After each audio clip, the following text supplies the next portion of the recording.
Okay, I see it Bob looks like we're Betters. ready to go. Okay, we're ready to go. Okay. Yes. All right. Well, welcome.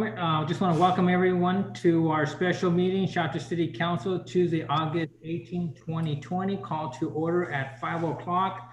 Roll call. All council members are present. And can I get a motion to approve the agenda, please? I'll make a motion to approve as read. I'll second. We have a motion by Councilmember Givens and a second by Mayor Pro Temp Lopez. Excuse me, Councilmember Prout, Yes. Givens, Yes. Lopez, Yes. Garcia, Yes. and Alvarado. Yes. Thank you. Moving on to public comments. Is there any public comments? No public comments were received to the city clerk email or by telephone. Okay. Thank you very much for that. And now we're going, public comments is closed, and now we're going to move on to management reports. The first item is the council study session. And turn this over to City Manager Gonzalez. Sorry, Mayor and Council, we have before you 3 items of interest. The first one is the cargo study that has been conducted in partnership with KernCog. With us this evening is Rob Ball, who is with KernCog. Rob, forgive me if I don't know your title off the top of my head, but you can introduce yourself here shortly.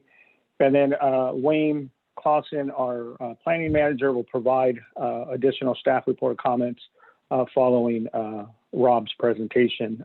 The cargo study apparently is a study that was undertaken under the leadership of KernCog to improve lines of communication. One of the reasons was to improve lines of communication during the circulation of traffic or transportation element related to projects. For example, we have our logistics center, which is a major contributor of truck traffic. You have the warehousing projects. The city of Bakersfield is building over east of 99 as an example of major contributing projects related to traffic circulation. So my understanding is that the cargo project is to take into account the communication factor so that the different entities, KernCog, the county, Caltrans, High Speed Rail, City of Shafter, City of Bakersfield, all share information and have an equal opportunity to provide comment when addressing and mitigating traffic impacts as a result of projects. And so with that, a study was conducted to identify different routes for long-term sustainability to relieve the traffic congestion along 99 as it goes through Bakersfield. And so Rob will provide more detailed information as it relates to the study and the proposed alignments.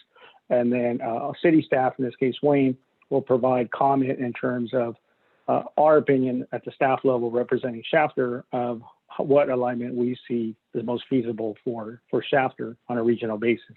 So with that, Wayne, any other additional comments? And then you can introduce Rob as well. All right, thank you, Honorable Mayor, members of the Shafter City Council. Rob Ball is going to give you a very detailed presentation of this cargo study. What I'd like to do first is, if Yasmina could get the cargo PowerPoint presentation. What I'd like to do first is just introduce the council to the study area in general. And once that's done, then I'll have Rob give his detailed report. So this is a cargo study presentation. Next slide, please. As the city manager reported, there's the growing industrial and warehousing industries occurring at the border of Shafter, Kern County, and Bakersfield along 7th Standard Road requires a new effort to establish circulation cohesion between the 3 jurisdictions. And the final goal of the cargo study is to coordinate Shafter, Bakersfield, and Kern County in amending their respective circulation elements to align and support the same 7th Standard Road Trade Hub corridor. Next slide, please. So what I want to do is first put up the Shafter's existing circulation plan and kind of go over the area that Rob will be providing detailed information for you. Next slide, please. So this is the city's adopted circulation plan. The purple boundary is the city's adopted plan area boundary for Shafter. And you'll see the southern purple wide line is basically on the alignment of 7 Standard Road. And then up in the kind of the northeast corner, you'll see where Merced Avenue connects with Highway 99, and that's important to note. The existing city limits are in gray, and you'll see in the very southwest corner of the existing city limits, that black boundary line is Cherry Avenue. And this will be part of the discussion. Now you'll see right in the center, you're going to see 2 very wide red lines, and those are the designated freeways under Shafter's circulation plan. And the one that goes from east to west is Shafter's North Beltway. And the one that goes right up in the center from 7th Standard to the North Beltway is Shafter's West Beltway alignment. The thing that we'll be discussing and looking at, not only with the cargo study and this trade hub corridor, is also, and we have a map for it showing that the high-speed rail somewhat affects these current alignments with their adopted locally generated alternative. Next slide, please. So this is, I want to go into the preferred scenario. Couple back, please. That's perfect right there. This is the preferred system to date. And that kind of light blue line is the alignment of Cherry, or is the alignment of Highway 43 as it heads south of 7th Standard Road. And then the dark blue line is Cherry Avenue as it extends up to Merced Avenue and then goes east to Highway 99. And then the lighter blue goes over to Highway 66. Now the darker double line in between that is essentially the future alignment of the Shafter's North Beltway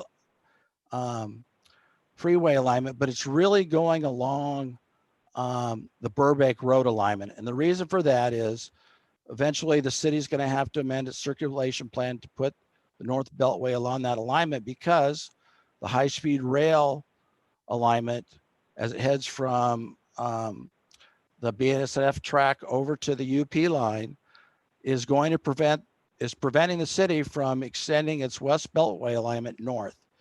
So eventually that's going to have to be changed, and what Rob will present to you addresses that issue.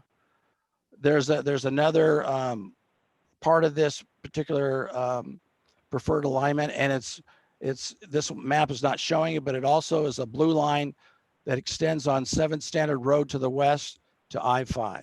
Next alignment, please. And this is Wonderful's latest proposal for the preferred scenario. And I wish it would have, when I clipped it out of their map, I wish it would have came in better. But at the north, you'll see this blue line. It's all the way up at Merced Avenue at Highway 99 and loops down Cherry Avenue and comes all the way down. And just before it gets to 7th Standard Road, you'll see where it does a diagonal into Wonderful's property there, just north of 7th Standard Road. And this is their new proposal that they would like studied under the cargo study. And basically what they're thinking is, rather than go down Highway 43 or State Route 43, that they'll just do this diagonal over to the alignment of Superior Road and then head south rather than go down 43. And the reason for that is there are less impacts putting such an expressway down 43 versus Superior Road. It's just, it has less impacts to land use. You'll see there's the blue line. It's identifying Lerdo Highway. That's not part of the preferred alternative. And then you're going to see this looping blue line, a little bit thinner, goes through the core area of Shafter. And then get right about Riverside, it starts heading east. And then it kind of loops down, it cuts through the north end of Gossamer Grove specific plan. And that lighter blue line that kind of loops down and go underneath it, that's what's going to have to be the future North Beltway alignment for Shafter, because when that light blue line goes underneath the high-speed rail alignment, it's also going over the Frank Kern Canal. And this was the only place through Shafter settlement agreement with high-speed rail where we could find a location where the future North Beltway could get underneath the high-speed rail alignment.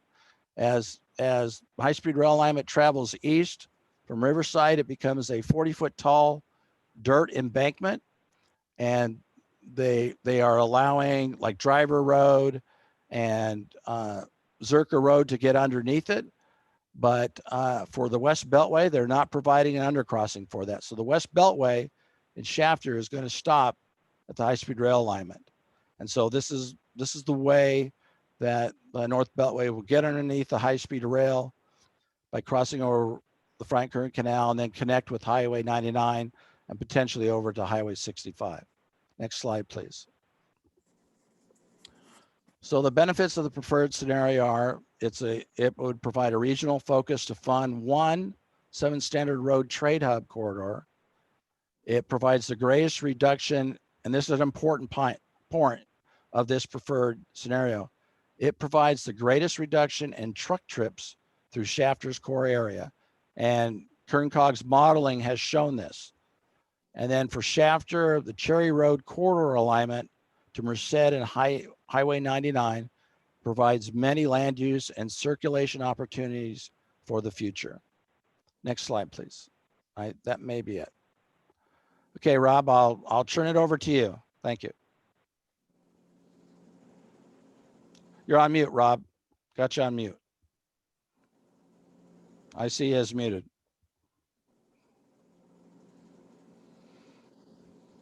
You're still muted, Rob. Okay, how's that? Oh, there we go. Am I better now? All right. Very good. Very good.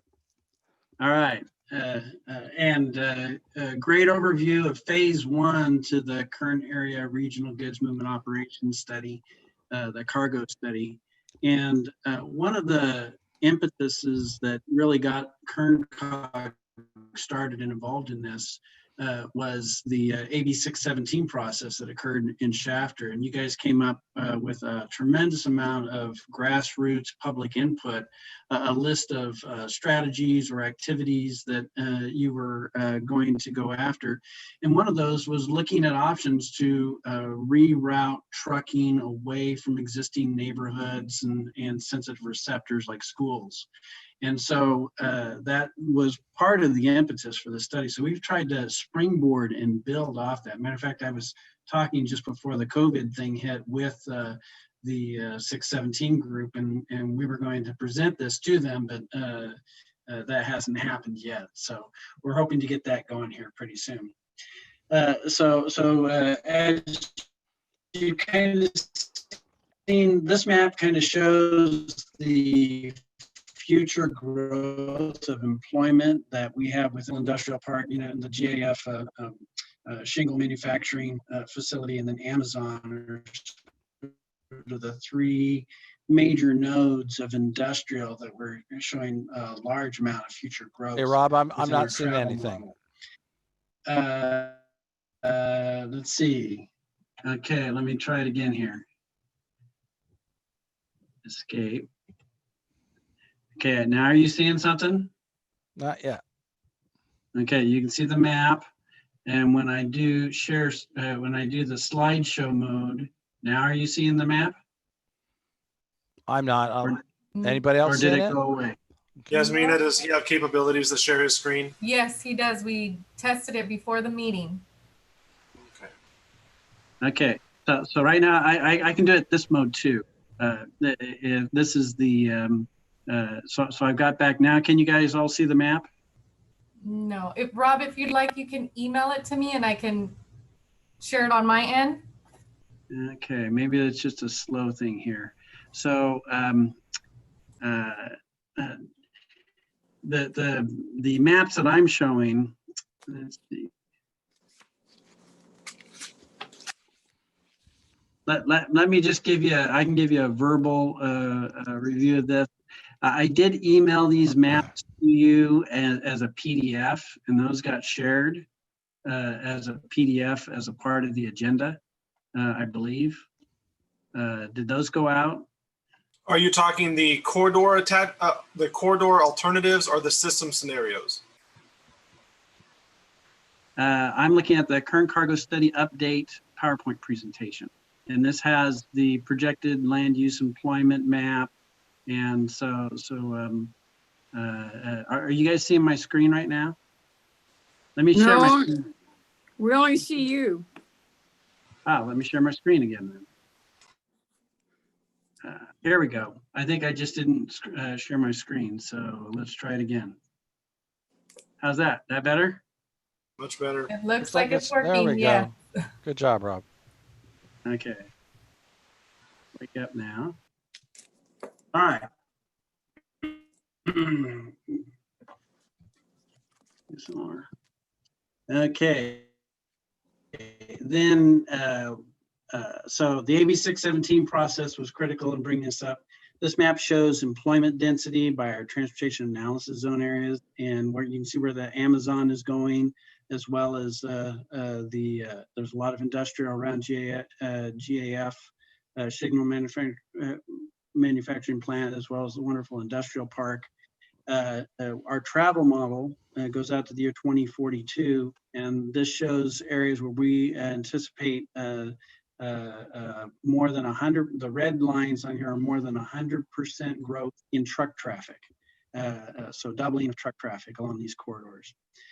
So we've looked at, we started off with 6 scenarios. We narrowed those down to a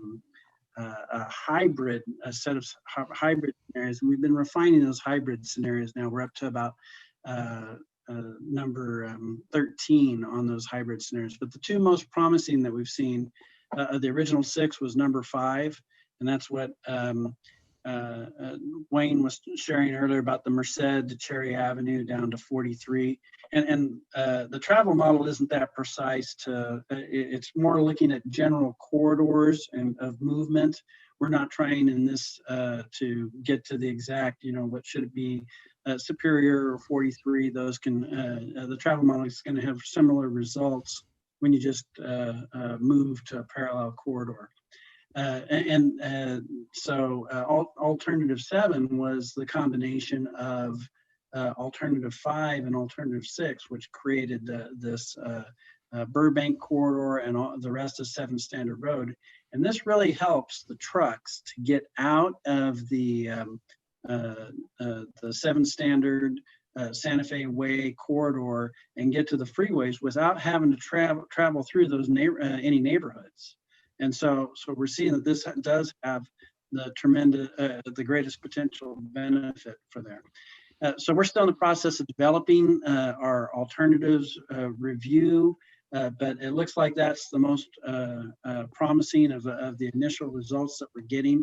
And so we're going to have this finalized in the final draft, but we're going to use this ranking then to help us identify which corridors and which intersections are the highest priority to begin to do preservation on for future right-of-way. For example, the need for a freeway-to-freeway interchange at 99 and that Burbank corridor, the freeway that's in your guys' circulation plan, identifying a footprint for that. And so we're going to identify the top 20 intersections. Some of them may require a roundabout. And so if we're looking at a potential roundabout, where would that roundabout go? And do some work on identifying those and provide the city of Shafter as well as Bakersfield and the county some footprints that would allow them through a specific plan adoption process, preserve those so you don't get a gas station that shows up, say, for example, at the corner of 7th Standard and Highway 43, and then you have to buy the gas station to put in a roundabout if that's the best way to go. So that's really the focus of phase 1. The phase 2 cargo study is building on that. And we came up with cargo primarily so we could go after state funds. And so phase 2 is going to be funded by a grant through the SB1 program, which was the increase in the gas tax that happened a couple of years ago. And there's some money in there for doing planning. And one of the things we're going to be looking at is, well, how does this work with inland ports and diversion of trucks to rail that could lower the impact and the need and the cost to provide all this infrastructure, as well as impacts. And so some of you may be aware the Air District just finished this study and divided up the San Joaquin Valley into 3 areas. And they estimate that at 30% penetration to the market for shipment of shipping containers that are going to the ports, that we could provide 2 to 5 trains per week on average from the southern San Joaquin Valley area, including Kings County, into that area. I took that study apart and looked at some of their data and tried to zoom in on it and kind of do a little more focused look at actual truck sheds. And this map here, the one on the left, is actually showing traffic that would want to interact with the Port of Oakland. And where the one on the right is really looking at traffic that would want to interact with the Port of LA Long Beach. And so those truck movements would be moving instead of to the ports in Oakland or in LA Long Beach, they would go to an inland port like the facility at Wonderful Industrial Park in Shafter, or maybe one on the Union Pacific corridor. And you can do the same kind of analysis for Fresno and for the folks. The shed changes depending on which direction the truck shed would change, depending on which direction the traffic's going to go through. And so if you look at their data, our northbound traffic to the Port of Oakland is about 1 to 3 trains per week from Kern, but the southbound traffic is actually probably closer to 2 to 6 trains per week based upon their data. And again, that's just with 30% penetration. We're talking about 40 or 140 40-foot containers, or basically 140 trucks per train that would be taken off the roadway. And when you take those trucks off the roadways, not only are you improving air quality, but you're also reducing the wear and tear on our highways, as well as reducing the need or the demand to expand our highway system. And we get a more efficient use. It's difficult. And even in the Bay Area or in Southern California, they've been looking for ways to get trucks on trains from the Inland Empire to the Port of LA Long Beach. Well, some of you may be aware that Rio Tinto over in Eastern Kern has started producing lithium in addition to their borax, and they actually have a train that gets from Eastern Kern down to LA. And that Eastern Kern trip, you can see there, is something if there was some way we could get from say Shafter, a train over to the Eastern Kern, it could hook right onto the back of that train and get down to the Port of LA Long Beach and not have any impact on the traffic within LA Long Beach. And so we're hoping that through this process, we'll be able to bring that up. And you can see here from the charts here that the emissions reductions in moving by truck to the port rather than by, or moving by rail to the port rather than by truck, it's a 93% reduction in CO2, 84% reduction in NOx, 10% reduction, or a 70% reduction in PM10. And eventually you can go further north. It's interesting, as far north, once high-speed rail, if it is successful in beginning operation, the plan is to remove those trains from the BNSF corridor. Well, that frees up 14 slots a day on the BNSF corridor within the San Joaquin Valley, which could be used for moving freight. And what would be great thing is we can get our trucks off the road and onto trains, even if they're coming from as far north as Merced at the Castle Logistics facility, and then also going the other direction into the ports, and of course, working it there. Another interesting fact is that we have 6 out of 7 residents in our 2019 statistically valid survey believe that we asked 1,400 people, 82% believe that these additional warehousing jobs that we're getting are worth the increase in truck trips that they're going to generate. Most people are very favorable of this, and we're probably like one of the few areas in the state that there isn't some sort of backlash to the trucks, and primarily it's because we do have capacity on our roadways within this area. So here's some final facts. I won't go through all of them, but we are the #1 oil and ag producing location in the nation and geographic center. And so the next phase is going to be looking at ways that we can fund this activity within Kern. How do we create incentives for businesses that locate within Kern and logistics to ship more by rail and reduce wear and tear, and as well as possibly look at funding mechanisms that can help us build the additional infrastructure. You guys have plans for a freeway in there within that area, that kind of in a user pay-as-you-go mode within this region, so that we don't lose that favorable viewpoint of the industries, the logistics industry and its growth within this area. I have some other slides that are more background that we may reference as you guys have questions on this, but at this point I'll stop and ask if there are any questions.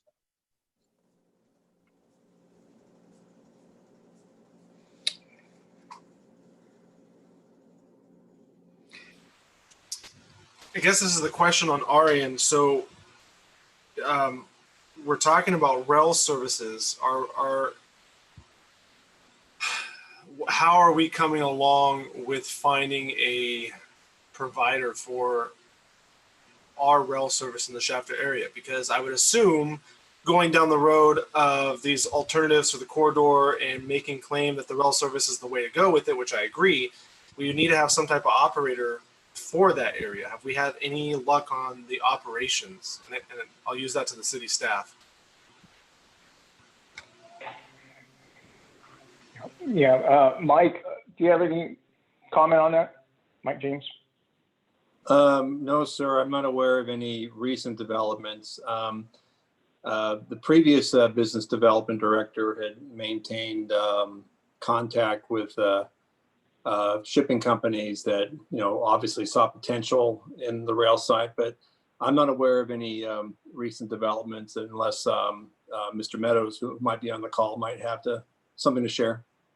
I do. We have had inquiries, and Councilmember Givens, and we're exploring them. But and they also have a contact at BNSF who actually made a trip up here last year, and to assist us. So there I am. We've had some interest, and Rob's always been a great proponent of us as an intermodal facility. Also had conversations with John Gwynn as far as potential clients that they have or that could also use our facilities. Right now, of course, the container yard is rented to BNSF, and not really the purpose that we intended, but we have had inquiries that we're exploring as to put that piece of property to use. But that red triangle that's just north of 49 acres north of our container yard has always been spoken of. And Rob, you know this, and you're the one, probably the first one to tell me that, as the best site for a potential intermodal facility in California. So again, there's a lot of things that go into that. But. So does not having an operator preclude us from moving forward with the corridor and the alignment, or is that really second phase to what we're talking about here, and we still are looking for some type of corridor alignment throughout this area? the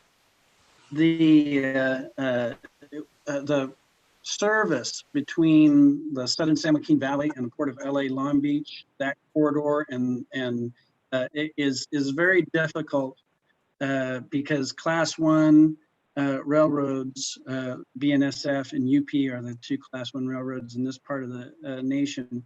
Are they don't like to ship less than 500, 700 miles. California is 700 miles long. And it's unusual that there is a service less than 700 miles from Eastern Kern. It's only about 200 miles or 150 miles from Eastern Kern at the Rio Tinto facility down to the Port of LA Long Beach. And so because there's an existing service, being able to tack onto that gives us an opportunity. And right now, I've been working with Bob's predecessors for almost 30 years now on these concepts. And for a while, it was UP was in the front runner, and they designed something over at the UP line there south of the GAF facility.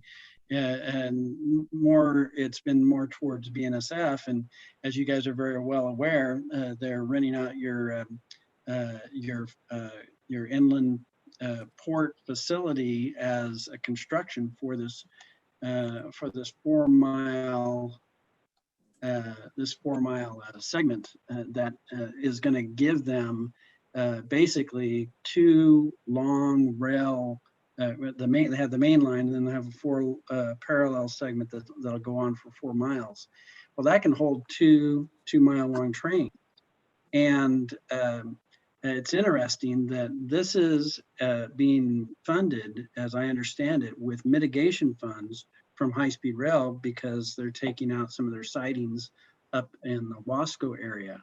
And so that mitigation funding could have been used anywhere on the BNSF system, but they chose to use it at this location. And as you know, the Class 1 railroads, as well as most businesses, are very closed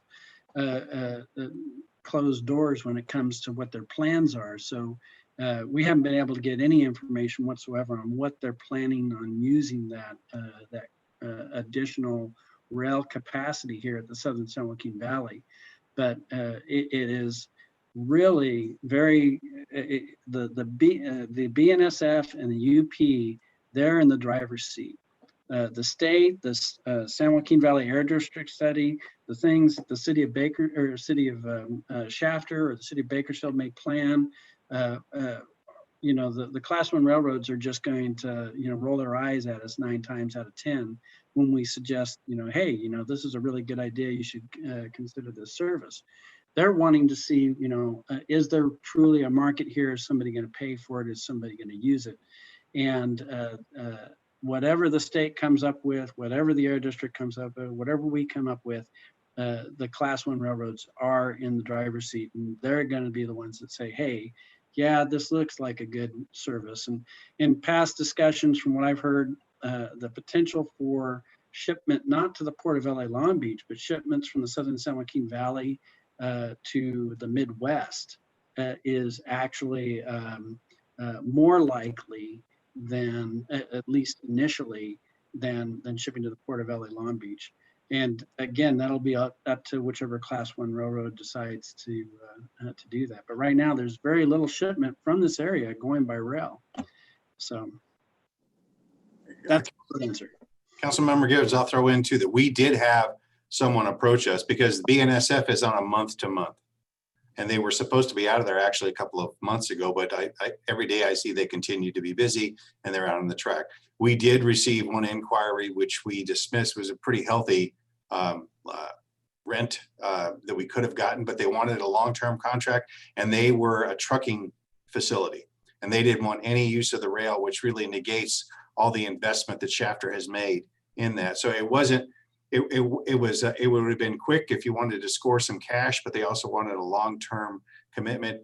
And as a group, Wayne, Mike, others, Kevin Gibson, we discussed that, and we decided to tell them that we didn't want to use that process.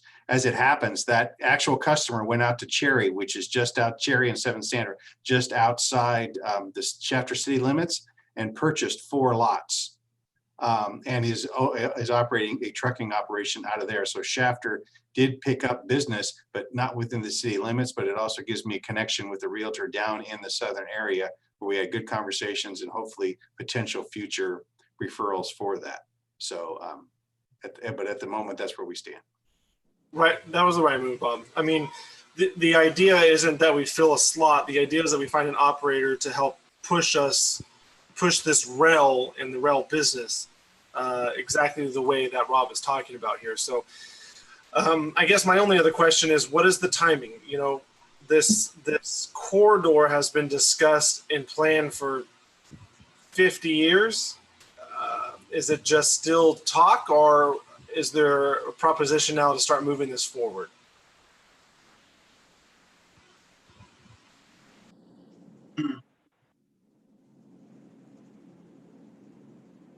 You know, I was talking with there was a presentation that was made in Sacramento. This is Rob, by the way, from Kern.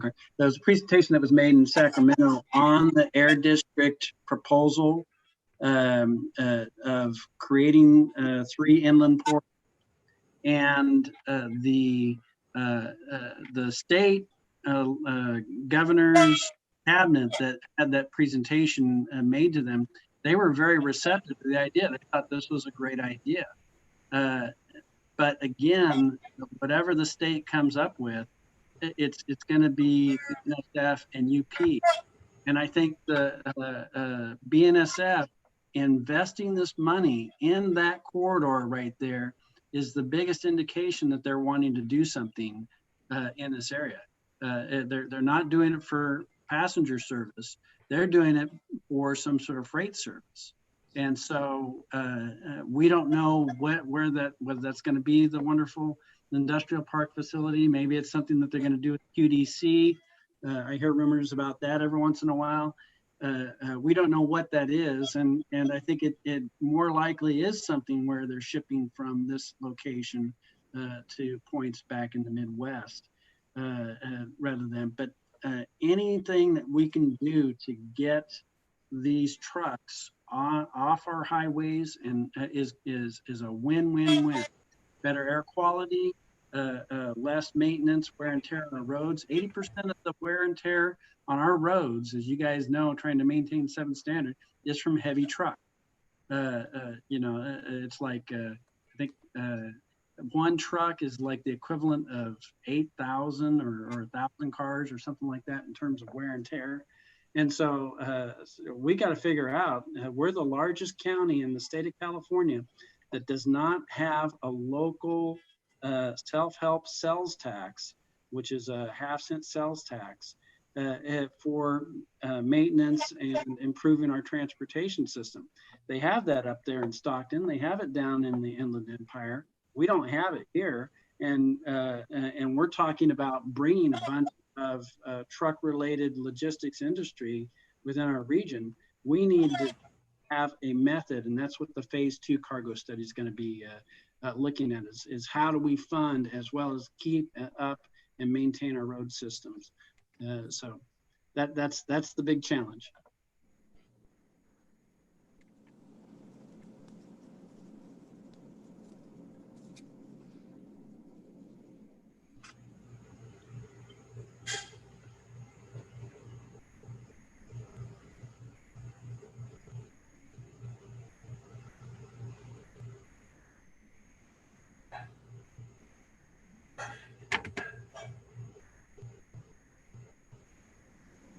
Mayor, you're on mute.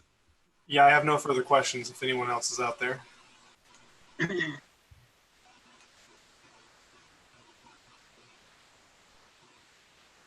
Sorry about that. So there's no other questions. City Manager or Wayne, would you like to add anything to this?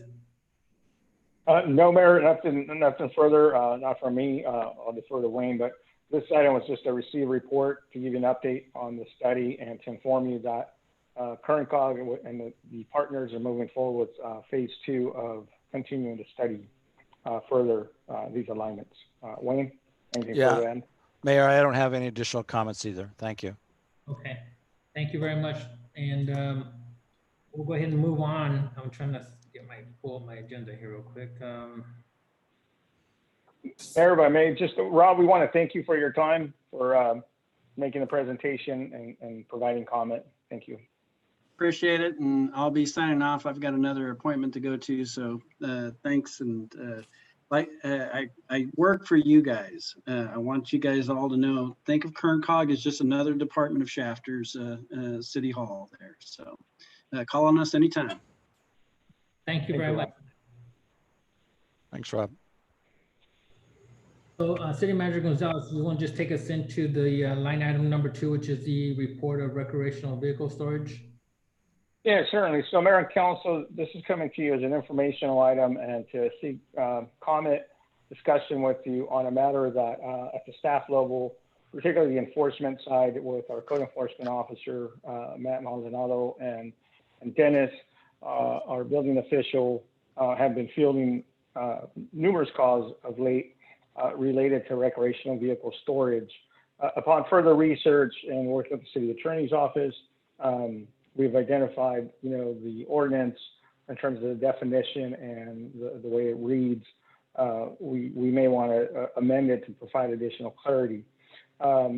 Also, too, so this would be a team effort. Wayne will be providing background on the item as it relates to the history with the ordinance, proposed amendments for consideration, certain circumstances to consider under the current COVID-19 emergency situation we find ourselves in.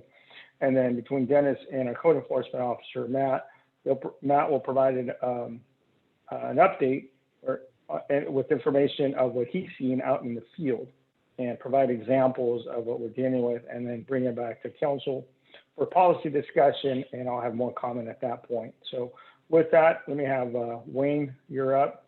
Please proceed. Thank you, Honorable Mayor, members of the Shafter City Council. Planning will give a kind of an introduction to the issue, and then Dennis Fiddler, building official, will take over with the enforcement discussion. Thank you, Yasmina. So this is a discussion of recreational vehicle storage in residential districts. Next slide.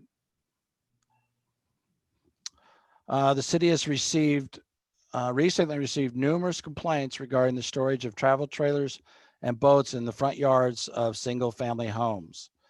And section 10.350 of Shafter zoning ordinance prohibits the storage of any motor vehicle, trailer, boat, loose rubbish, garbage, junk, or building materials in any front yard or street side yard for 72 or more consecutive hours. Next slide.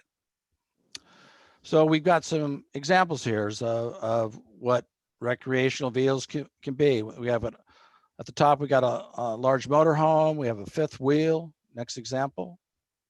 We got a travel trailer, tent trailer, a Sea-Doo, or a boat, as we'll discover is more of the example in Shafter. Next slide. We have utility trailers that are enclosed, and there are a few of those. And then we have utility trailers that are open, and those are usually used for landscaping purposes. Next slide. So I need to figure out some way to quantitatively measure what the actual problem is. Unfortunately, we have a January 2020 aerial that I could use and look at every individual parcel, residential parcel in the city, to see if such recreational vehicles were being stored in the front yard. And January is perfect because that's the time when such vehicles are not really being utilized and they're actually being stored. So a lot of them, the folks bring them on home on Friday, they take them out for the weekend, they bring them back on Monday, and then they go back to storing. But in January, it gives you a pretty good idea of what's actually being stored in the front yard. And I found through that by looking at approximately 4,500 residences that there were 23 travel trailers, 7 boats, and 10 utility trailers stored in the front yard, generally in the driveway, but some on the side yard adjacent to the driveway in the front yard. Next slide. So from that study and looking at the enforcement of the existing prohibition of storage and the front yard setback, the survey indicated that there's really not a significant problem regarding the issue. We've got approximately 40 total violation. With that 40, enforcement appears to be practical for those numbers identified. Next slide. The problem with the existing ordinance is it's absolute. It prohibits all storage. And so, particularly for hardship circumstances, there's no relief. And so a disabled person that needed to park their recreational vehicle in their driveway and leave it there for several days, more than 72 hours, if they did that, they'd violate the ordinance. Short-term stays for a month or two, family member needs to assist their family member in the residence. If they left their travel trailer or RV in the driveway, they'd be violating the ordinance. And then someone like right now needing to quarantine themselves in their recreational vehicle in their front yard because of COVID-19 on a very temporary basis, they would violate the regulation as well. Next slide, please. So we've looked at a bunch of examples, and there is a possibility of providing a hardship permitting process. Going beyond that, it would be very difficult to come up with the type of findings that would allow the city to issue permits for recreational vehicles in the front yard unless you simply just remove the prohibition and allowed anyone to store their vehicles. So, in looking at the hardship potential process, the criteria is recreational vehicle will be stored on a paved or alternative all-weather material surface in the front yard. No part of the recreational vehicle will extend into the public sidewalk or public right-of-way. No more than one recreational vehicle is stored in the front yard setback. The vehicle is stored at least 3 feet from any side yard or rear property line. And that's for folks don't, park their recreational vehicle right next to their adjacent, to the adjacent property. And the storage is permanent or temporary with a specified time period related to the hardship. So even if it was for very long term, we would want some sort of time period on that particular permit process. Next slide. So we have two alternatives that we're looking at right now. It's either, provide the hardship, or really three, provide the hardship permitting process, or make no change to the existing ordinance and thereby continuing the prohibition of no storage. Or we could take section 10.350 and remove the terms motor vehicle, trailer, and boat from that section. And then any motor vehicle or recreational vehicle would be allowed in front yards without limitation. With that, I'll turn it over to Dennis and Matt, and they'll give you a history on code enforcement regarding this issue. Go ahead, Dennis. You're on mute, Dennis. There we go. Thank you. Honorable Mayor and members of the City Council, I wanted to provide a history of the code enforcement in Shafter. Code enforcement has historically been around and functioned through the building department in a reactive capacity. Reactive code enforcement is comprised of officers, or in our case, inspectors responding to everyday complaints. As an aid to help encourage reports of reactive code enforcement over the years, the city launched a code enforcement reporting tool, which was called CitySource in December of 2015. Recently, the city hired Matt Maldonado as our first full-time code enforcement officer. Some of the tasks that were expected of Matt were to continue to respond to a reactive code enforcement and reactive code enforcement complaints, as well as create protocol for a proactive approach. So the proactive code enforcement refers to actively observing the community,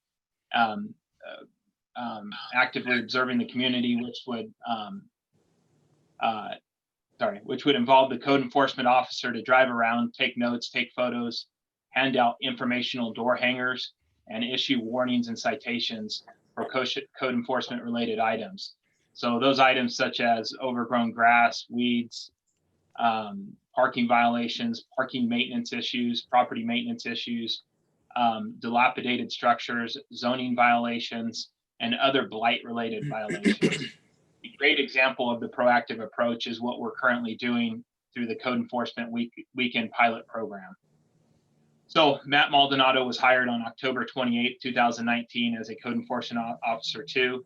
Matt has extensive knowledge and background in the code enforcement with approximately 8 years of code enforcement experience. One of the important traits to code enforcement compliance is treating everyone with respect and educating the community. And that is exactly what Matt provides to the Code Enforcement Department. With that being said, I'd like to give you Matt, which will be providing you a presentation on the enforcement of the recreational vehicles. Good evening, Honorable Mayor, members of the City Council. First of all, I want to say how excited I am about coming back to my hometown, and it brings a great sense of pride to myself, knowing that I'm here helping out my community and keeping the vision and instilling the values for sure. If you can, Yasmina, pull up the PowerPoint. Switch to, there you go. Perfect. I think I had, all right, so go back one more. All right, so code enforcement. So I'll be giving you guys an update on the reported cases thus far. Next slide. Prior to the large volume of cases, on average, we were getting about 1 case per day on the City Source app, with about 3 to 4 cases reported from city departments. I created a zone enforcement map, which cuts the city into 12 sections.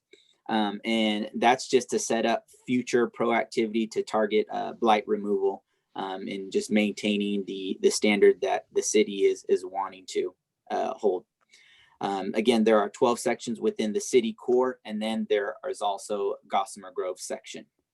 Next slide.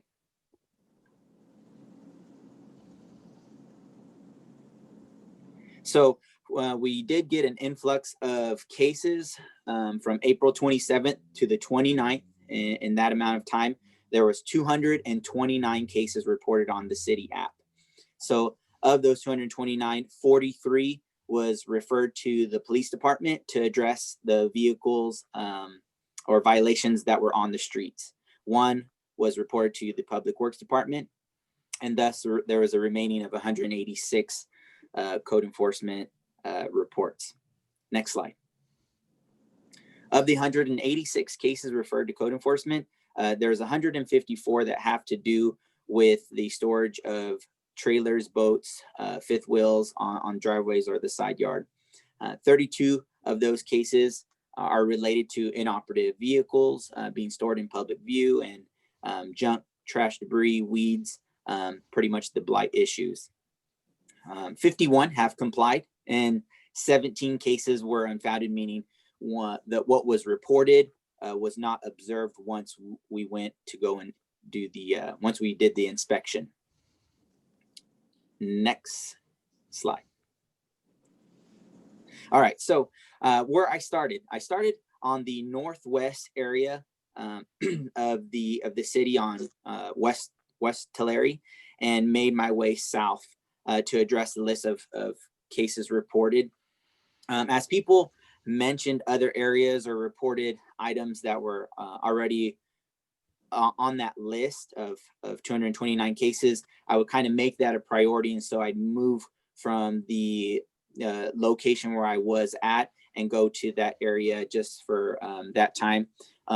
Also, I'd also jump around due to health and safety issues. So if there was a trailer or part of a trailer sticking out into the public right of way, that moved up that case. Rather than waiting for me to get to that section, I would just go to that property and start a case on there. Next slide. So something like I was talking about is health and safety issues. So for example, they're right here in these pictures, you'll see a gooseneck kind of the trailer sticking out into the public right of way. I'm 5'4", and this gooseneck would hit me. So again, we want to make sure that the citizens of Shafter are free to walk on the public right of way without something affecting them. Next slide. Again, here's another example of the picture on the left. You can see this resident, his hitch along with a block and other parts of the trailer are sticking into the public right of way. And again, we try to go about it diplomatically and trying to get people to comply, as this has been around for a while, but is sometimes hand selected on where it gets enforced. Next slide. So before and after, so code enforcement, this was one picture that was taken from the cases, and this is what the app is supposed to do, is to make sure that our properties are clean, maintained, you know, keeping the property values up, keeping the neighborhood up. And so there's a trailer here. After making contact with the owner, you know, you get the picture on the right, which is a clean house. I should say property. Don't know about the inside. So here is a before and after picture. So this, if you can see the date, it says 12/18. This was when we were getting those one cases per day. That kind of opened up some of my time to do some proactivity. And so this was one property that caught my eye, obviously with the storage of the recreational vehicle, the boats, the trailers. And so after that, making contact, sending notices, we're able to get full compliance. Next slide. So here's how the process is. So of these cases, our initial contact is with a door hanger, and that door hanger is simply just placed on the door and given 10 days to correct the violation. That's typical of 1 to 2 blight violations, such as the weeds or you know, some trash and debris that just need to be cleaned up. Extensions are always given when a resident calls in. You know, we want, our main goal is compliance. And so when people see the door hanger, they give us a call and say, hey, can you give me some more time on that? We're always apt to give them an extension. Now, given the COVID pandemic, extensions are extended even further when residents call in, giving us the information that's, you know, given for the situation. If violation after the 10-day due date from the door hanger, will inspect, which is typically, you know, there's a couple of days after that. We're not after the 10th day on that house. There's typically some flexibility on that. And so if they haven't corrected it, we send a 10-day formal notice of violation telling the property owner, hey, this is serious now. There's a due date. And then after that, if there's not compliance yet for the property, it's a $50 fine per violation with a $25 daily fee until that resident provides proof that the violation has been corrected. Next slide. There has been 2 citations been issued. One citation has been rescinded for as the resident has showed proof of that the violation has been corrected, and another resident is planning on turning in their appeal this week. Next slide. So code enforcement's goal. Our goal is compliance. We want people to comply, right? It makes our resources more efficient when people comply rather than going towards a punitive action, which in some cases, being in this field for as long as I have been, there will be those people.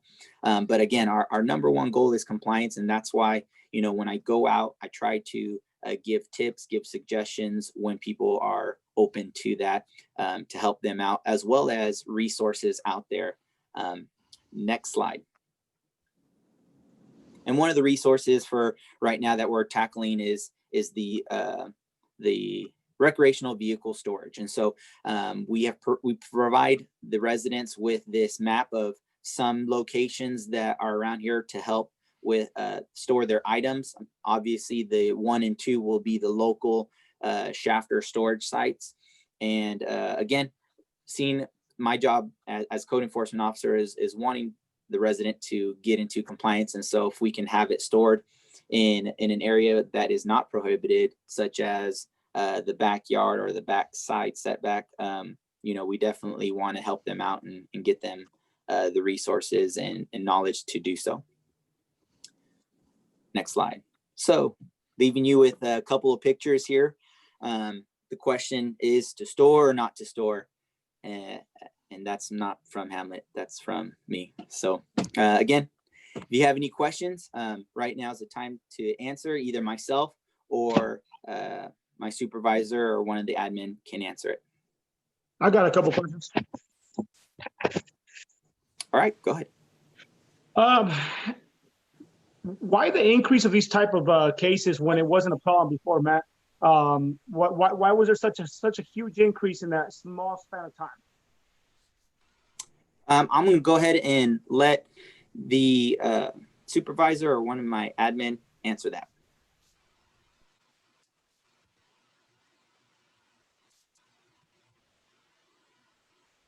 Councilmember Lopez or Mayor Pro Tem Lopez, sometimes with code enforcement, once we start addressing code enforcement complaints, whether they're reactive or proactive, it does drive influx of complaints. And I think obviously this is probably the cause of it.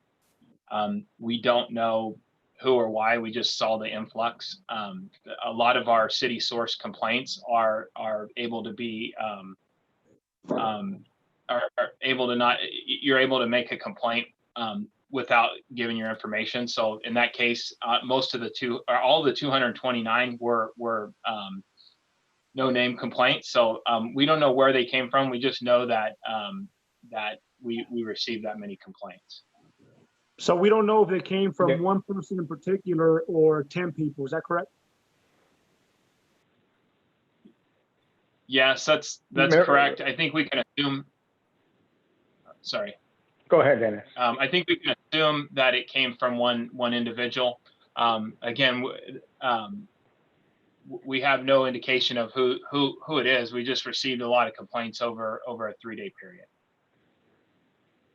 So Mayor Pro Tem, just to add to that, Dennis is very delicate in his response. But the truth of the matter is, we have our suspicion that it may have been one individual who may have previously been issued a citation, who then went on a tour of the city looking for these type of scenarios, if you will. And being that they can submit anonymously, they took advantage of that. And so that's sort of our suspicion. I have no way of proving that, but that's more of a non-political answer, if you will. Okay, yeah, because I've been getting bombarded with phone calls, texts, emails, people stopping me when they see me, and just basically saying how this has gone out of hand of what whoever's reporting this is getting. From even a basketball court where the kids play, they're complaining about that as well. A simple basketball court. I've never even heard of such a thing, to be honest with you, and in my opinion, is very petty. But as well, I think code enforcement, I'm all for it. Believe me, I'm all for it. But at a certain point, it becomes to where, this is my personal opinion, is being weaponized against the homeowners or the taxpayers. If somebody wanted to have their trailer parked in their own driveway, I understand it's a code enforcement issue now and it's an ordinance, but it's never been an issue before. Now, I do have an issue with trailers hanging onto the sidewalk. That, believe me, I have an issue with that. Or I have an issue with one of the pictures where you have multiple vehicles up there and trash. That I do have an issue. But a simple trailer that a person has that takes it out every now and then to get away from their own normal lifestyle, away from the city and away from their jobs, I don't see why we are just going after them every single chance we get. I'm not okay with it personally. That's just my personal opinion. It's just when you open up this can of worms, it's going to continue. And where do we stop it? Where do we stop this this ordinance from being utilized against the homeowners? Especially the one with just a simple trailer on their side of the house. Now, if they're not living in it, great. Unless they have a permit, they want to self-quarantine, whatever the case may be, I understand that. But if this is a trailer, it's just sitting there, it's not bothering nobody, and it doesn't look like an eyesore, why not? That was more of a comment. It wasn't so much a question. I have a few questions if you don't have any more, Caesar. I'm good, Chad, thank you. Just a couple of them. So I kind of like where you're going with it. The hardship idea, that may very well be an issue, but I think it kind of goes further than that. We have people who, I'm going to use landscape for my example here, is even if their residence doesn't so much allow them to have a great place for it. I mean, I know some of them really are trying to, put their landscape trailer somewhere, out of sight, out of mind for the night, because they don't want their stuff getting stolen either. I would hate that we're trying to force those individuals to move their trailer to a location outside of their own control. Daryl's mini storage in this example.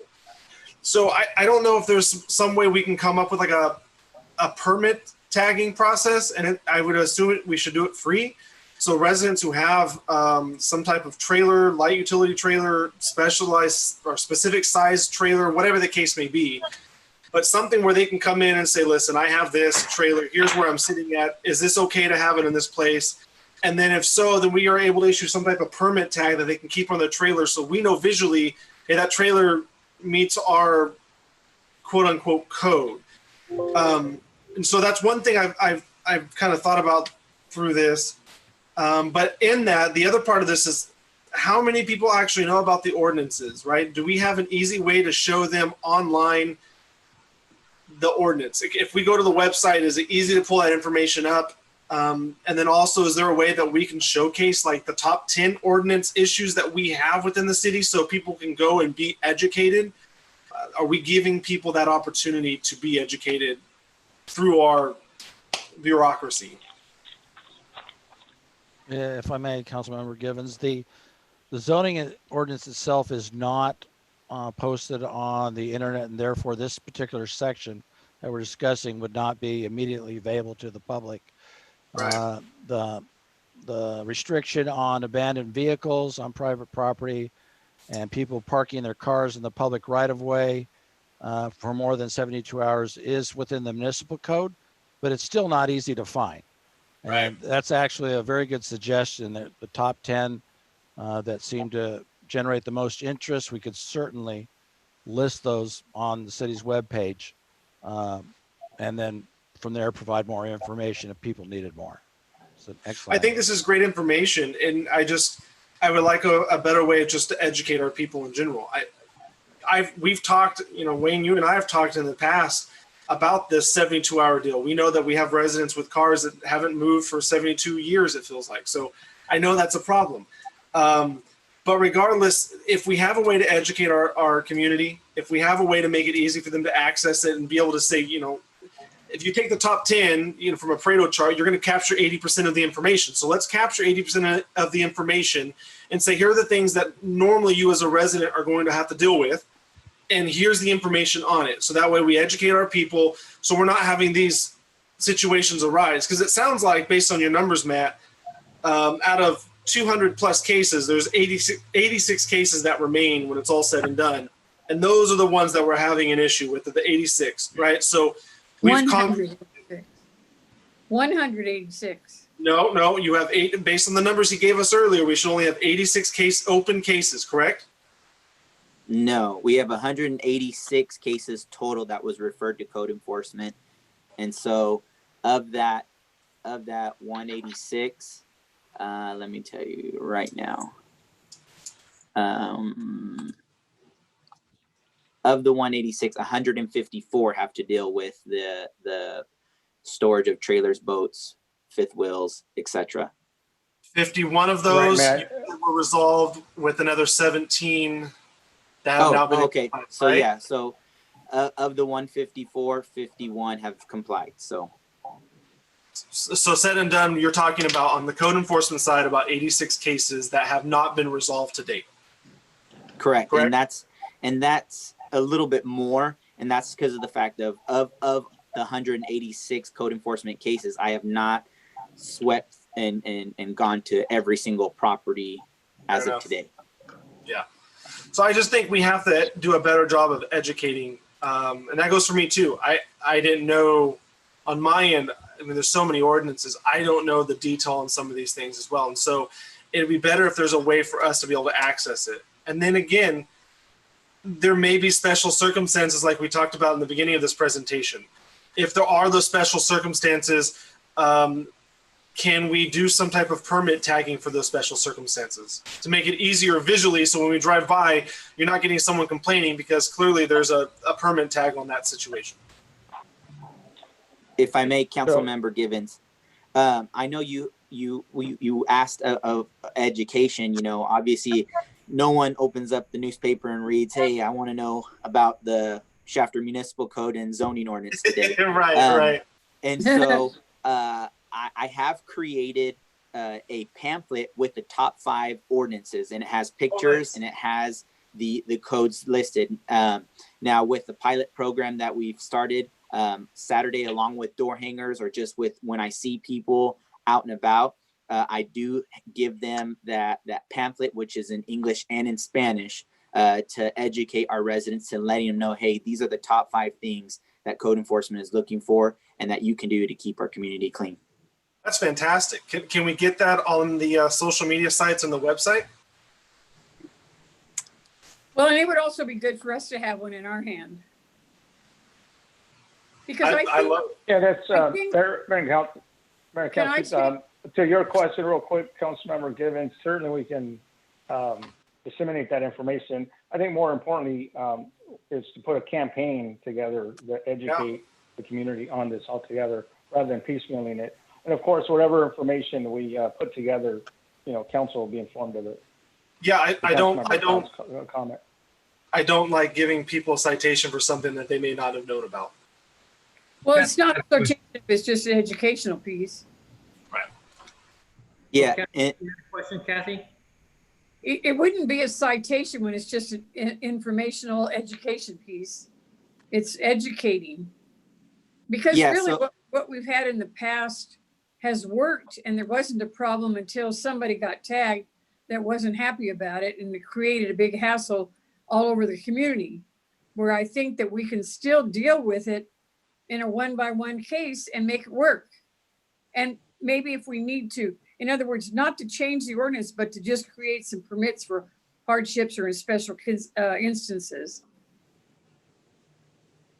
So Mayor and Council, if I may, so we're talking about let me bring the conversation, if I may, Mayor, back to the policy discussion. And I think one question at a policy level is, do we want to allow the storage of trailers in driveways?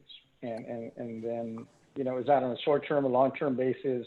If we're talking about a long-term, is that the permit process that Councilmember Givens is describing, that we put a program together to allow residents to apply for a permit of sort?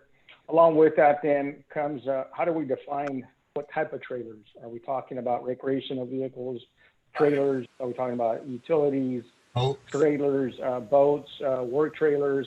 You know, we have to define that. Along with that, if there's going to be a permitting process, is I think just as important is the blight issue, the aesthetics, the whole broken window effect. You know, we want to ensure that if people are going to store certain utility vehicles or recreational vehicles, you know, they're of newer models. HCD, which is the state agency that permits trailers at trailer parks, they usually have a certain up to a certain year that they allow trailers to be permitted. So is that something that we want to limit in terms of a permit process, that a trailer has to be of a newer model to address the blight? And so along with that is then, you know, other circumstances to take into consideration, like a hardship permit, temporary, like what we're seeing right now with the COVID. So I think at a policy level is, you know, for council is the first question is, do you want to allow the storage of trailers in residential areas and people's driveways? And if so, you want that on the short term, you know, whether it's like a 30-day, 60-day, 90-day, even 120 days, or is it long-term? But with the permit process that then we can develop and address that, if people have to apply for a permit, and then we have to define what type of trailers fall under that category, for example. You know, if I may add, like, I kind of agree a lot, like what Caesar and Chad both mentioned, what we all said. In regards to like trailers and driveways, as long as they're not like what Mayor Lopez said, as long as they're not on the sidewalks, and maybe they can be maybe 5 feet from property line or 7, whatever the setbacks may be. I mean, I know there's areas in some nice, decent areas in Bakersfield that they have travel trailers and it's not an issue, but they are, you know, it looks like they're 7 feet from their property line or 10. You know, that's, you know, I think that's okay. I think when some of these are real huge, and the first thing you wake up and you see, wow, a big old monster, you know, that's 40 feet long, you know, that's different, you know. So anyway, but I like what Pro Mayor Lopez was mentioning is when they go out to the sidewalk, it might be too much, and what Chad Givens is saying as well. So, and like I think like Kathy was saying, it was always we always had it in place. Maybe we can, you know how we send that water when we can water our lawns, that little pamphlet. Maybe we can do the same for trailers and examples of maybe the 7 feet setback or whatever it may be, you know, but give some examples like that. And along with it, maybe add to like something with the, I feel bad for our code compliance Maldonado, because I'm sure this is a very, very tough job, very difficult, but I'm sure he goes out and he looks at a lot, and then, you know, 4 months later, it still has a bunch of weeds later. You know, maybe there's something he can always even say, this is a constant deal where every 4, you know, you got to keep your lots cleaned up every month or something. There's one on Beach that was clean 3 months ago. I was real happy with it. I mean, I happened to ride my bike over there, and now it looks like, you know, the Las Vegas deal. And I know Matt went out there and did his job, but 4 months later, it's back to where it is, you know? So, but anyway, those are my thoughts. I just like to share something here real quick. There was a lot of input, which is great, good ideas, brainstorming. But I think about what you do already, Mr. Maldonado, about doing your pamphlet. When you go to somebody's house that you have to talk to, you give them a pamphlet. It has all the requirements, right?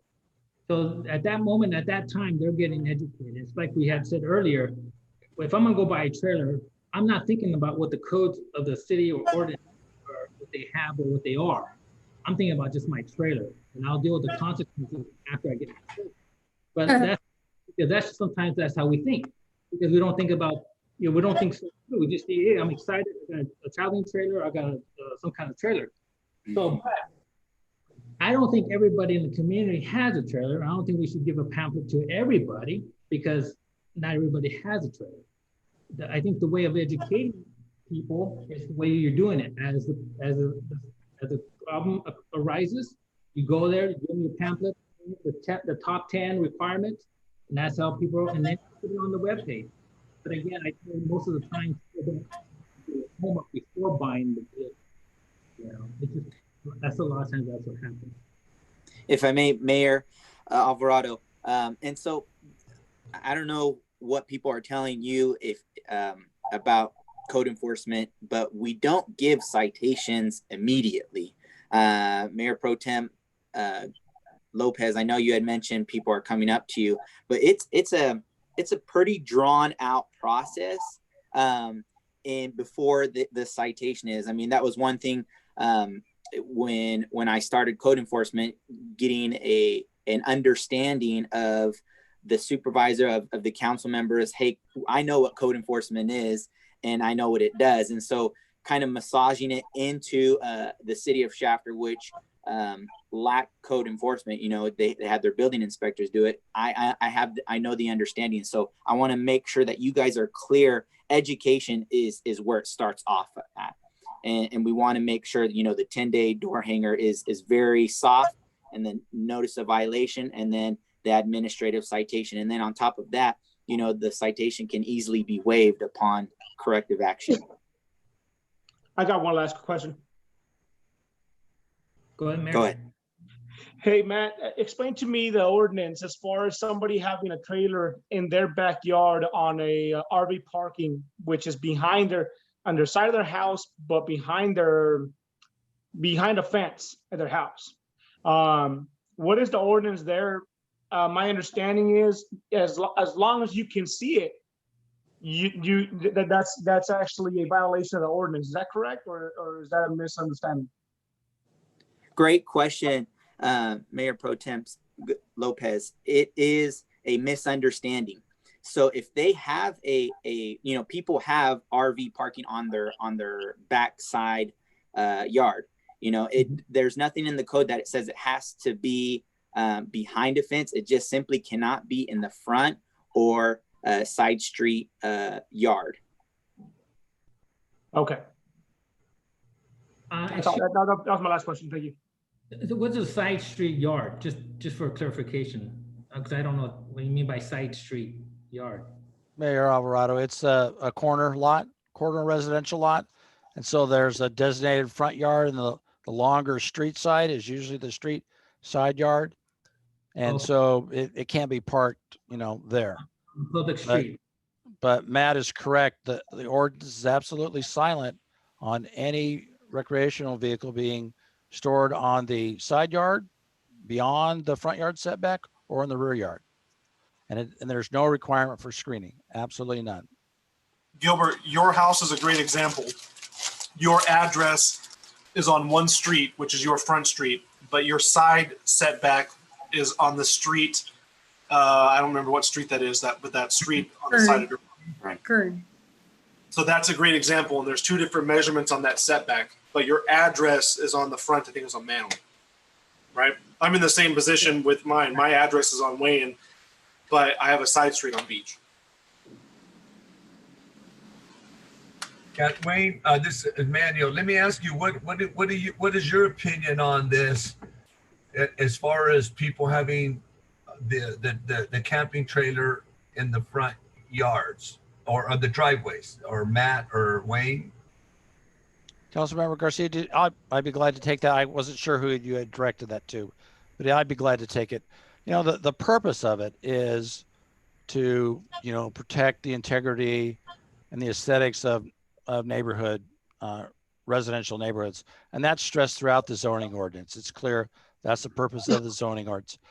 But it doesn't mean that recreational vehicles couldn't be legally stored in the front if they met certain criteria. So like we have the hardship example, but I love the idea about the, tagging the recreational vehicle, indicating as an existing permit.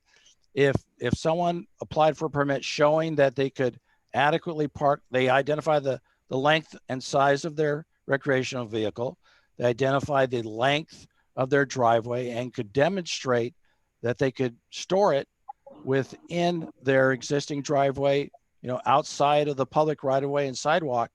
And then they met certain criteria, like we have in a home occupation permit, where you couldn't store any sort of items underneath the vehicle. You had to keep it clean and free of spider webs and weeds, and they had to maintain the vehicle and in a good condition outside. That certainly could work. Yeah, like for example, no flat tires or none of that. Yeah. Correct. As long as you had a list of criteria they had to meet, and they identified clearly what they were actually storing there, that's definitely possible. Yeah. I like that idea, Wayne. Actually, that's actually something that I would get behind right there. Yeah, and I agree too with that. And again, I just have seen stuff in Bakersfield where these trailers are they have good setback, where they're like about maybe 7 feet, 10 feet off the sidewalk. So it doesn't look bad, doesn't look tacky. And again, Wayne, they're exactly like the way you mentioned. They're clean, they're washed, they're not spider webs and people's extension cords, illegal living in them. I mean, I agree with that, Wayne. Very good. So our time is starting to run out. It's already going to be about 6:30. So this is just a workshop. Are we going to be able to come back and do another workshop, or City Manager Gonzalez? Say, Mayor, can we ask staff to define some of these things that we want to see and how we want it to be? And they can bring it back to us. Absolutely. Good idea. Yeah. So Mary, that's the purpose of the study session, is to get direction from you so that we can go back and do additional research on the matter and bring back something to you. So what I'm understanding is there's a consensus on the council to allow at a policy level, which is going to require for us to amend the current ordinance to allow for recreational vehicles to be stored long-term in people's driveways. And then we need to develop criteria of how that would be applicable under a permit process. Is that what I'm understanding? I think it's too much. I think that's, I didn't want to go that far. What do you suggest, Ms. Kathy? I think we need to be very cautious because we're going to open it up and having it citywide and letting each individual, and then trying to enforce when they do have cobwebs and garbage and weeds, and it'll just get out of hand in the front yard. I just think that we're opening it up. But I think staff can come back and fix it so that we don't have it in the front yard unless there's a permit for a special circumstance. Yeah, but it's already out of hand with a certain individual pretty much filing these complaints, over 200 complaints with less than a month. So it's already out of hand. Believe me, the comments and concerns I've been hearing, it's on a daily basis. It's not something that just arose overnight. This is something serious, and these people are being affected by it. Like I said, code enforcement, we need it. Matt's doing a great job. Dennis, Wayne is doing a fantastic job. Unfortunately, this right here, to me, it got weaponized. It got weaponized against other people that were just minding the business. Yeah, but we can clean it up by just staying with the ordinance and just make some permitted process. And really, well, maybe we need to think about it some more, because the one person that has turned in all of these, should I even say, it was probably vindictive in a way. And so, you know what? You got to look at it that way. But we also have to see by his pictures that looked pretty bad. What he's had to clean up is not what we want. Absolutely. And I agree totally with you, Ms. Kathy. But there's a lot of them as well that you look and you're like, come on now. Now you're just getting petty about this. Like with the basketball court, with a trailer, just a small little trailer just minding its own business. I mean, why is it hurting anybody? They can say, oh, well, it's an eyesore. It's between property, where I can say that about my neighbor's palm trees. Okay, they're an eyesore. They're in the way. I want you to knock them down. Where do you stop this? Well, now, if you're talking about a little trailer, that's different than a big motorhome or RV. But the ordinance doesn't say that, though, unfortunately. But they can, all right, but they can come up with that and define what can be allowed. So I think Wayne, Dennis, and Matt, I think if you guys can come back with us with some ideas, like you did, Wayne, and so we can look at them and we can decide, hey, we'll go with A, or go with B, or go with C, and there's a consensus. I want everybody to agree on it. I don't want a split decision by no means whatsoever. I want everybody's on board for the betterment of the community and the citizens as well. But if you guys can bring this back to us, I would highly appreciate it, guys. Because let me say one more thing. The only thing that I see for the future is, because when we hire a code enforcement, we have to back them. Absolutely. And when you back them, you're always going to have someone that complains about it. Absolutely. And so, then we're going to have other issues come up and we're going to have to look at it. But we have the ordinance already in place, and you know what? There's some of these people that are going to have to come along with it. Yeah, unfortunately, there's a lot. I agree with you, but there's a lot of ordinances I guarantee that on the books that are way outdated, but yet it's still on the books. I'm pretty sure somebody can get a hold of them and just start nitpicking as well, go around town and say, "Oh, that's an ordinance." I think a lot of ordinances need to be at least relooked at. I mean, well, sure. I didn't say not to look at it. I'm just saying to make some special circumstance. Absolutely, I agree with that. But right for now, For definitely for the ones that we know are pretty obvious, like the ones where the tongues are sticking out on public sidewalk, or there's a boat on public street unattached. I mean, Absolutely. some of this stuff just got to be cleaned up. I mean, Yes, sir. That's right. no matter how it came about, but it still got to be cleaned up. Absolutely. Absolutely. So we have one more item we need to go ahead and discuss before we have to wrap this up. So can we So move? Mayor, Council, just really quick, I don't want to leave this pending. Being that, you know, as your city manager, you give me direction, not my staff. So I want to be clear in terms of the direction you're giving me for us to work on is to look at criteria to allow certain trailers or trailers in general to be parked in people's driveways. I will tell you that any changes to the existing ordinance is going to require an amendment if you're going to make exceptions to allow certain trailers. You're going to have to amend the existing ordinance, one. But you're not obligated to make any decisions when we bring back to you the framework for this type of program and take a stab at defining trailers, defining the program, a permitting process, and we can even draft some proposed ordinance amendment just so you have an idea of what it could look like. But you're not committing to any changes or adopting new ordinances to make those modifications. Is that the consensus of the council, just in terms of the direction? I think for me, yes. Yeah, bring something back. Yes, please. Okay, thank you. Mayor, I'll just jump right into the next one and we'll do it real quick. Yes, please. So if you would, Yasmina, get up the slide for the general plan amendment and zoning ordinance update review. So what we got for you is an update on our general plan and zoning ordinance. Next slide. So the general plan was adopted in 2005. Next slide, please. Since that time, only a few minor amendments have been done to the land use plan, and we got two new Heritage Ranch specific plan, Orchard Park specific plan. They were adopted within a few years after 2005, when we updated the housing element in 2010 and 2015 as required by state law. Next slide. Right now, we're preparing an environmental justice element per SB 1000 and determining a threshold for the new vehicle miles traveled information that's required by SB 743. That SB 743 is not required for under a general plan, but the environmental justice element is, and often folks refer to it as the new required element to a general plan. Next slide. The last comprehensive update for the zoning ordinance was in 1996, and there have only been a few changes to it in the last 15 years. The most notable is the prohibition on medical marijuana and cannabis. Next slide. Shafter's housing element needs to be updated in 23.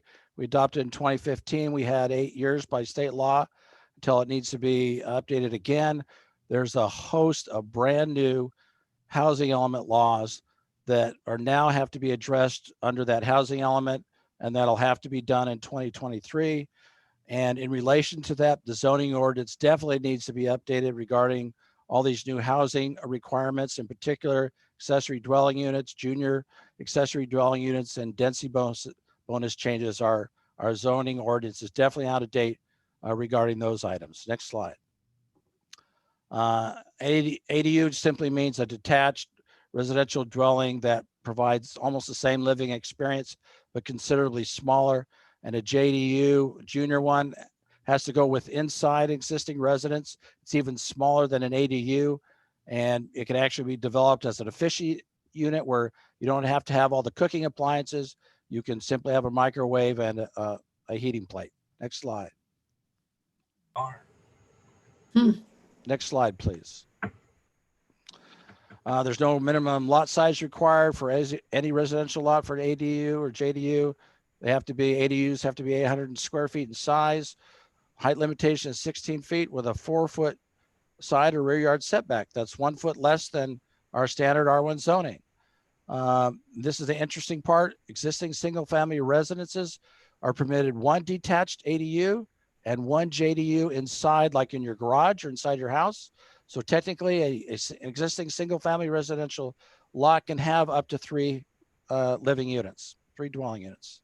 There's no off-street parking required for any of the new ADUs, JDUs, and on multifamily lots, they're allowed as well. Next slide, please. So, Wayne, I'm sorry. Can I That's ask? fine. So, there's no more lot densities? No, you cannot refer to the density on or percentage of coverage on a residential lot. You cannot use that. It's totally preempted by state law now. So the city zoning ordinance that required like only allowed 40% coverage on a residential lot with, allowed accessory structures. We can no longer utilize that under our zoning ordinance. So that's another element that has to be updated under the zoning ordinance. So my neighbor across the street on Maple Street, he can actually build another house behind his? He can build a small ADU in his rear yard, detached. He can build an ADU attached to his residence that can be up to 50% of the size of the existing residence. And then he could build inside his garage, he could build a JDU. Jeez. Okay.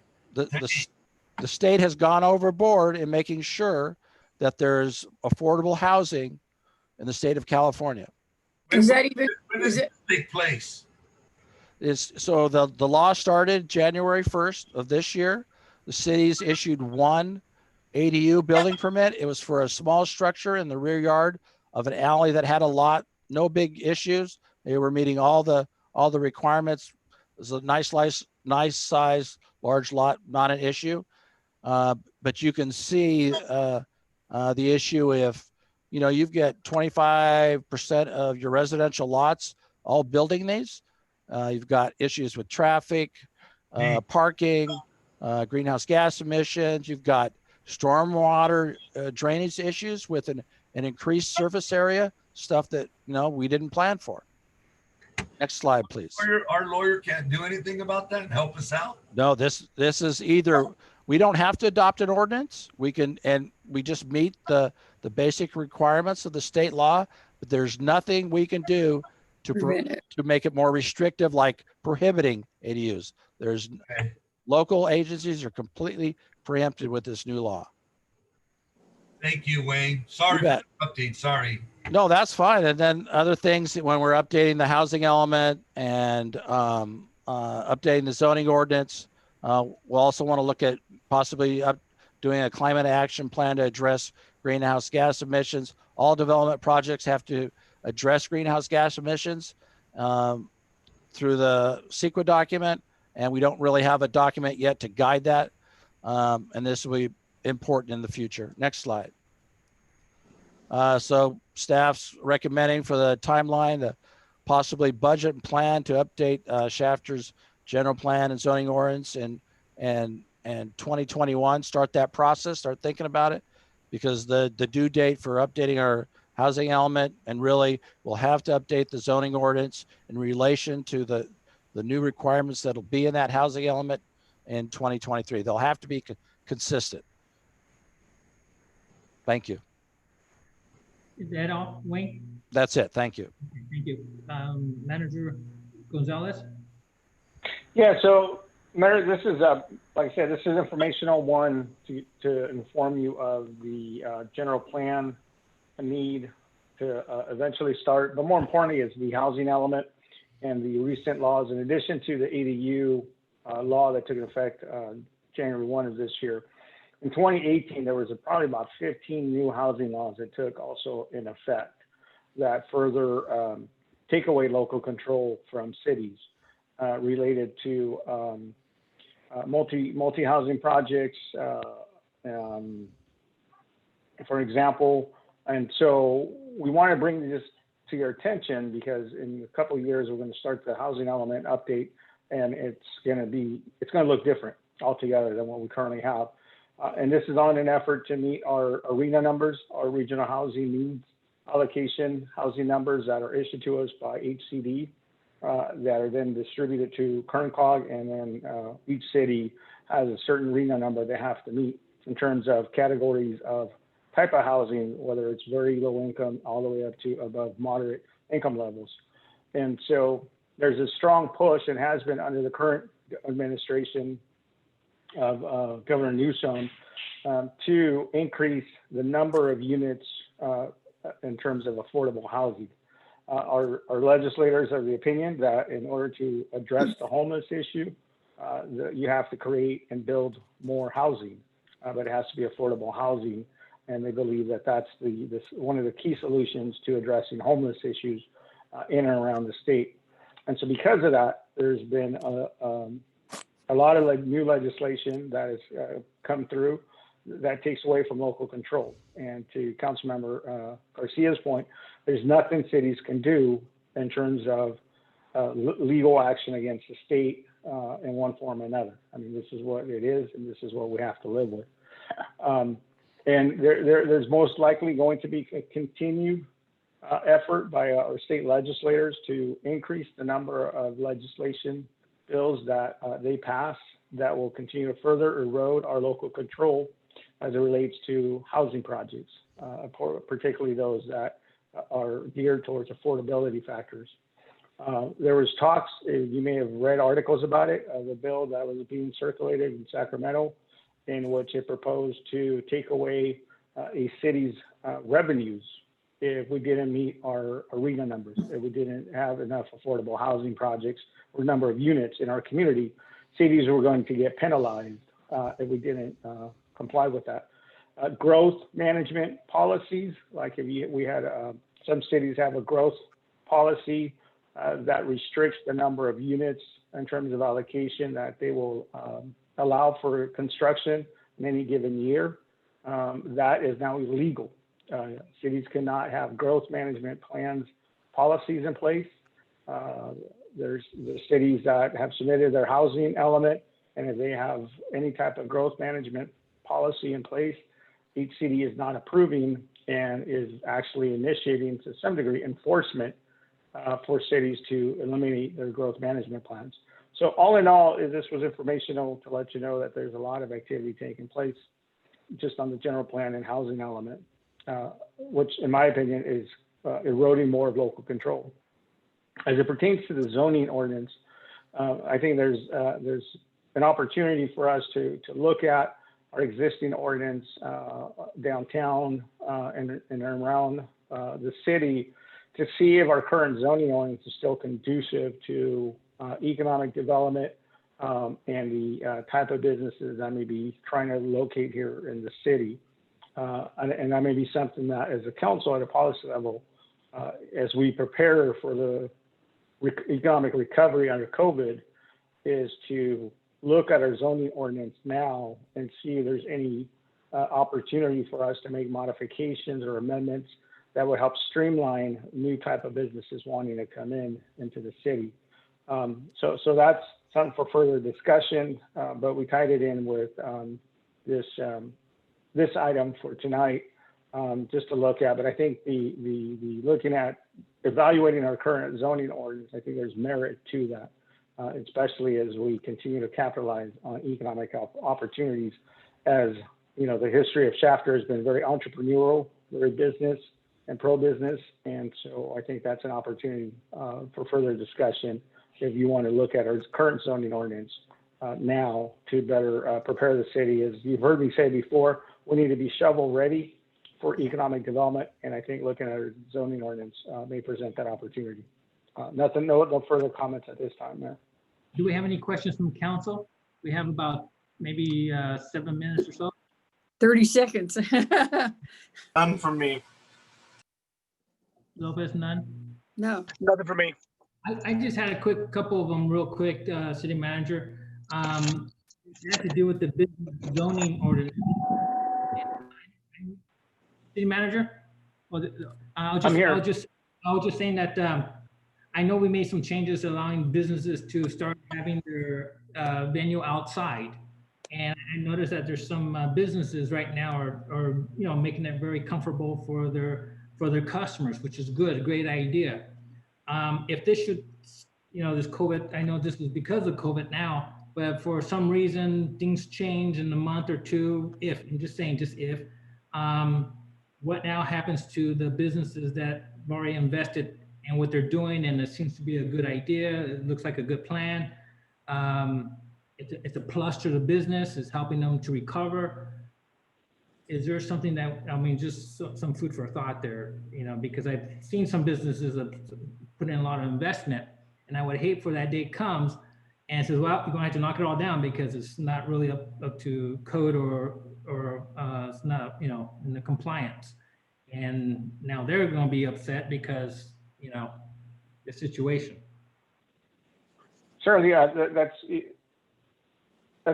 you raise a good point, Mayor. And to give an example, downtowns, for example, if you've traveled up to the city of Livermore, their downtown, the majority of the restaurants have outdoor seating. You go to Mountain View, you go to Morgan Hill, up and down, you know, San Luis Obispo, Paso Robles, you know, you find that a lot of restaurants have outdoor sitting right on the sidewalk. You know, they got a little gate, a fence area.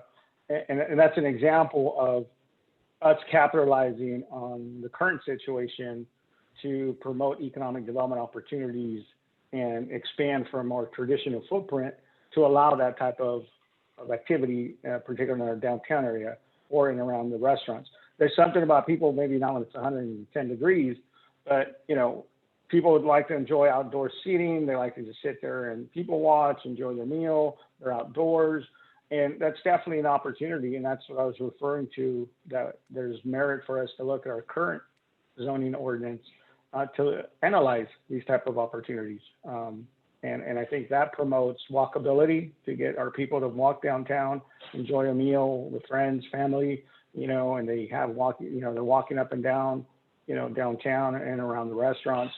And so, yeah, instead of just making it temporarily and in a regular meeting, you're going to ratify an emergency ordinance that was issued by my office in relation to that.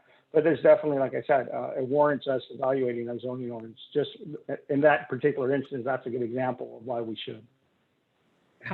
When would something like that to be done? Like as far as looking into because we don't know how long COVID's going to, I mean, some could say another year, I mean, you know, but the restriction, maybe at some point, they may still give you that opportunity to dine in like they did a while back, then they took it away from us.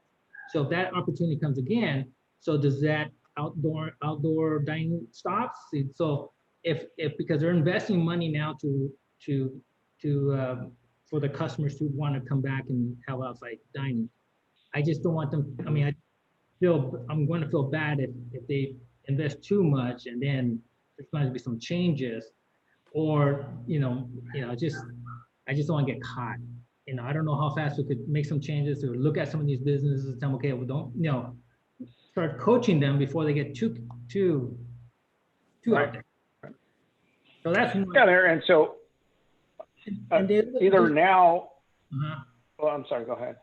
Just one more last one. If there's a business that's interested in coming into our community today and the ordinance is not there for them, how can we visit the ordinance to make it maybe business friendly, making some changes? What type of process is that? Or can we look into that process? If there's a business today is interested in coming to our community downtown, and for some reason the code is the zoning's not there for them, and it's just something that could benefit the whole community, and it's going to be a big asset to the community. Right. So if we're going to be looking at the downtown corridor in terms of revitalizing downtown and the zoning ordinance in terms of allowing outdoor seating for dining, it also presents an opportunity to look in the type of uses downtown, and that's something working with Wayne. You know, we can do additional research. We can look at the current uses. We can do additional research of what other cities may have that in terms of permitted uses for their downtown. Oftentimes cities will have certain zone districts that promote certain type of economic development opportunities for businesses. So all in all, you just tie it into reviewing the zoning ordinance. And if you want to start with the downtown corridor, that's one particular area that we can do easily. Okay. I would like for us to do that just because of the timeline of what's happening with the businesses. And I don't know how the other council members feel about that, but that'll be my recommendation, if we could start something with that as soon as possible. So, Yeah, we could speak about that. okay. I know our time is, we're 6:51, so any other council member have any other input just before we close this meeting? All right, seeing none, thank you very much, and I'll see you all in 7 minutes. I'm sorry, Mayor Alvarado, we need a motion to adjourn. I'll make a motion to adjourn. I'll Second. second. We have a motion by Mayor Pro Tem Lopez and second by Councilmember Prout. All in favor? Aye. Aye. Thank you. See you all in a little bit.